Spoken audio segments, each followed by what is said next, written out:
રાજ્યના ખેડૂતો માટે ફરી એક વખત માઠા સમાચાર 22 અને 23 તારીખે રાજ્યના કેટલાક વિસ્તારોમાં કમોસમી વરસાદની આગાહી છે।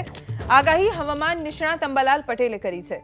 તેમના મતે આ સપ્તાહમાં વાદળો ઘેરાયેલા રહેશે અને 22 તારીખથી એક વેસ્ટર્ન ડિસ્ટર્બન્સની સિસ્ટમ આવશે, જેના કારણે 22 અને 23 તારીખે ગુજરાતના કેટલાક વિસ્તારોમાં માવઠું થવાની શક્યતા છે। નાતાલ પહેલા બનાસકાંઠા, કચ્છ, દક્ષિણ ગુજરાત અને ઉત્તર ગુજરાતમાં માવઠું થઈ શકે છે। આ શિયાળામાં અલ નીનોની અસરના કારણે શિયાળો ઠંડો અને ગરમ રહેશે। 17મી તારીખે વાદળો આવે, બપોર પછી વાદળોની સંખ્યા થોડીક વધે। 18મી તારીખે વાદળો ઘેરાય। 19 તારીખ, 20 તારીખ, 21 તારીખ, 22 તારીખમાં વાદળછાયું વાતાવરણ રહેશે અને તારીખ 21, 22 ને લગભગ 23, 24માં વાતાવરણમાં મોટો પલટો આવશે।